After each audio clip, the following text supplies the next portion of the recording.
নারীরা কোমল প্রকৃতির হয়ে থাকে, তাকে 10টি কথা বললে 8টি কথা অন্তত বিশ্বাস করে নেয়, তাই নারীরা ঠকে বেশি। পুরুষ হলো মেয়েদের খেলার সামগ্রী, আর মেয়েরা হলো শয়তানের খেলার সামগ্রী। বর্তমান সভ্যতায় পুরুষকে মাপা হয় ব্যাংকের ফিগার দিয়ে, আর নারীদের মাপা হয় দেহের ফিগার দিয়ে। পৃথিবীতে দুটি অনুভূতি লিখে প্রকাশ করা যায় না, 1 পাওয়ার আনন্দ, 2 না পাওয়ার বেদনা। বয়সটা অল্প হলেও প্রচুর সঞ্চয় করেছি, তবে টাকা নয়, বাস্তবতা আর অভিজ্ঞতা। ঘুমিয়ে পড়লে আর কোনো ব্যথা থাকে না, সেটা মনের হোক বা শরীরের। সময় আর ভাগ্য যখন মানুষকে ঠকিয়ে যায়, তখন মানুষ অন্য কারোর ঠকানোতে আর কাঁদে না।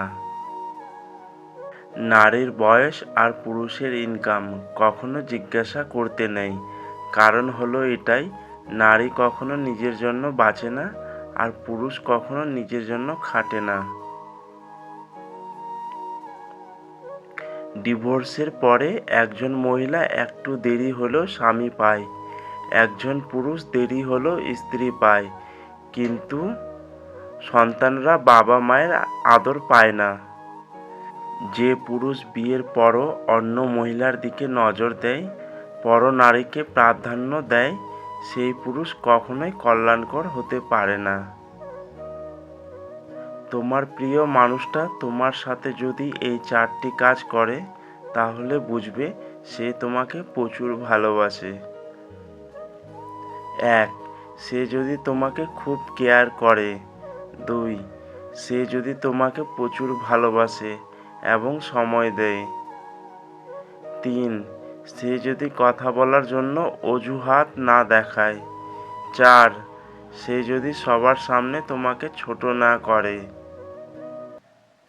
জীবনে অনেক কিছু চাওয়া থাকে, অনেক কিছু পাওয়ার থাকে, কিন্তু সব কিছু পাওয়া যায় না, আর যা কিছু পাওয়া যায় তার মাঝেই না পাওয়ার কষ্টটাকে আড়াল করে নিতে হয়। মধ্যবিত্ত পরিবারের মানুষগুলোই সংসারের আসল রূপ দেখতে পায়। মনের মতো মানুষ ছাড়া সংসার করা আর ডাস্টবিনের পাশে বসে থাকা সমান কথা। ভালো থাকতে হলে ইগনোর করা শিখতে হয়, তর্কে না গিয়ে চুপ করা শিখতে হয়, কারণ সবাইকে খুশি করার দায়িত্ব নিয়ে তুমি এই পৃথিবীতে আসোনি। জীবনে কখনো কারো উপর খুব বেশি নির্ভর হওয়া ঠিক না, কারণ অন্ধকারে নিজের ছায়াও নিজেকে ছেড়ে চলে যায়। মানুষের প্রয়োজন কখনো ফুরোয় না, শুধু সময়ের ব্যবধানে মানুষের চাহিদার পরিবর্তন হয়। মেয়েদের জীবন বড়ই অদ্ভুত, মেনে নিতে নিতে আর মানিয়ে চলতে চলতে জীবন শেষ। যত দিন যাবে তত বুঝতে পারবে একা থাকাটা বিরক্তকর নয়, এটাই সবচেয়ে শান্তিপূর্ণ জীবন। মায়া ত্যাগ করতে শেখো, দেখবে কষ্ট কমে যাবে, কারণ মায়া জিনিসটা নেশার চেয়েও খারাপ। ভালো থাকার একটাই উপায়, চোখ বন্ধ করে মেনে নাও, মুখ বন্ধ করে হজম করে নাও। জীবনে এমন কাউকে ভালোবেসো না যার কাছে প্রয়োজন ছাড়া তোমার কোনো মূল্য নেই, তাকেই ভালোবাসো যার কাছে প্রয়োজন ছাড়াও তোমার মূল্য অনেক বেশি। কেউ কারোর নয়, কেউ কারোর ছিল না, সবাই প্রয়োজনে আসে, আবার প্রয়োজন ফুরিয়ে গেলে চলে যায়।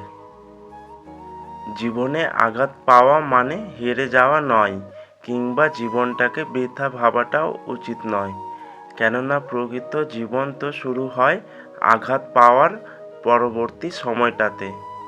অন্যের স্ত্রী যদি আপনার সাথে শারীরিক সম্পর্ক করতে চায়, তাহলে এই ইশারাগুলো করবে।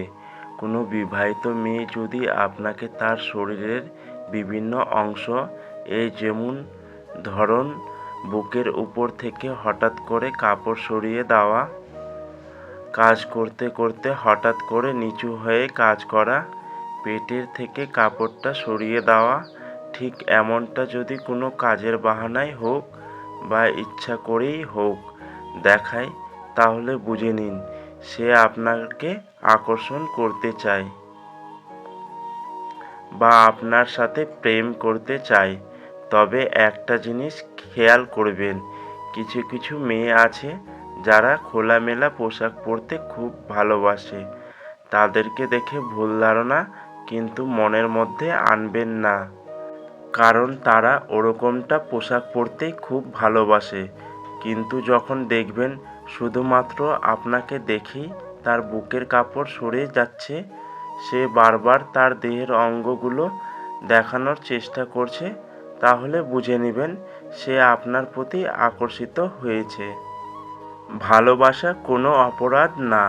হাজারটা স্বপ্ন দেখিয়ে মাঝপথে হাত ছেড়ে দেওয়াটা অপরাধ। প্রতিটা মানুষ তার কর্মের ফল পাবে, কিছুটা ইহকালে, বাকিটা পরকালের জন্য। একটি কথা মাথায় রাখবেন, অন্যের চোখের জলে নিজের সুখ তৈরি করে বহুদূর যাওয়া যায় না।